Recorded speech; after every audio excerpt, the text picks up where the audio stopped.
Okay, I'm back.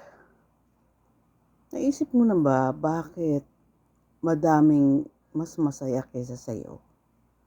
Though hindi naman sila sobrang yaman, medyo angat ka pa nga, or medyo mas meron ka kaysa sa kanila. Pero mukhang mas masaya sila. Or hindi lang masaya kontento. Kontento, at peace, at loaded may faith. Iba kasi fake yung saya. Tawa lang tawa pero basyo. I'm not being judgmental. I'm telling the truth. Judgmental, ginagawa lang yun ng mga chismosa. Pagka-reflective ka, prayerful ka, meron kang faith, I doubt it kung magiging judgmental ka. Kasi alam mong ikaw mismo hindi perfect Alam mo kung ano secret? Kung bakit yung saya ko hindi na umaalis. Doon hindi na uubos ang problema, nagpapalit-palit lang yan, nagbabago-bago lang yan, pero hindi ka talaga masisiruhan ng problema kasi nasa mundo ka Ang mundo, napapalibutan ka ng mga demons, devils, darkness. Paano magiging perfect ang life mo? Tsaka, very temporal. Yung meron ngayon, pwedeng mawala bukas. Walang kasiguraduhan. Kita mo yung airport, namatay yung anak niya sa harap niya, instantly. Ano yun, kahapon yun, di ba? Biglang yung SUV, biglang humarurot for no reason, Hindi nila maintindihan bakit mga nangyari. Last week lang 11 yung patay dito. Ganun din, SUV din. Basta, humarurot, patay yung 11, ang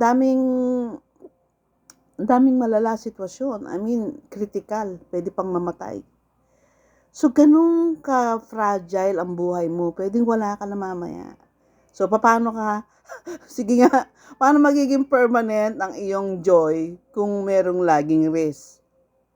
So, merong permanent ang joy. Yung alam niyang katawan lang niya mamamatay. Na hindi siya mamamatay. Kaya ang sinungaling si Satanas Sinungaling ang mga demonyo pag pinapasukan ka ng maraming fear. Na, paano ka bukas? Paano ka mamaya?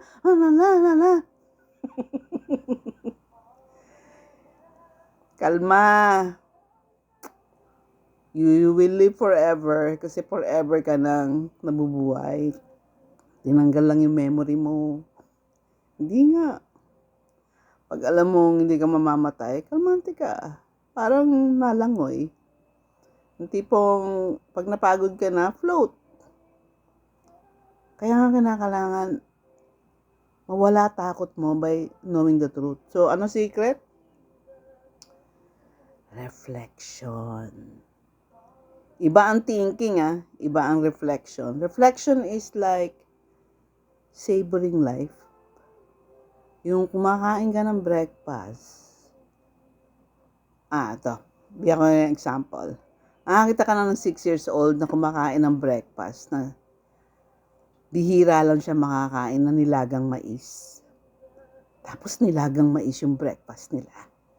So, thrilled na siya kasi summer niya lang nakakain yung mais Kaya ayoko ng nung sobra-sobrang buhay, yung katulad dito na yung mais, 12 months available.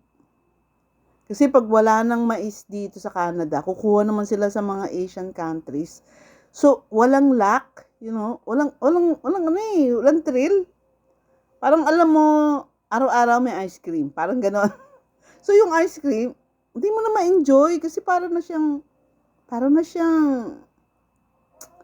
ding-ding o atip ng bahay mo. Parang gano'n. Parang, it will always be there.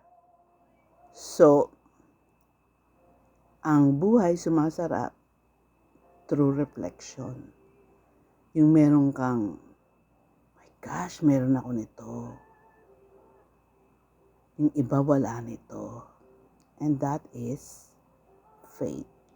Ang pinakamataas na treasure sa buhay, kaya konti lang meron is having the Holy Spirit. Hindi ka pwedeng palungkotin pag meron ka Holy Spirit kasi para ka merong 1,000 minds. So, paano ka madedepress? Papalitan mo lang yung mind mo eh. Iyak kong isipin yan. Hindi yan forever. Pag-iisipan ko yung forever. That God loves me.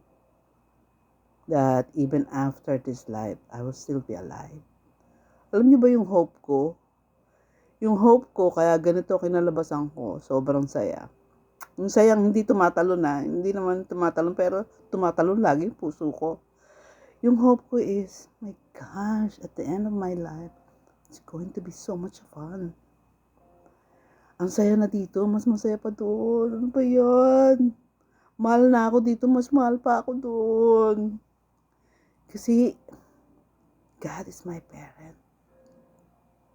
Yan ang nagagawa ng reflection. Kaya hindi pwedeng prayer lang. Though prayer is really, the highest kind of communication. Pero reflection is savoring.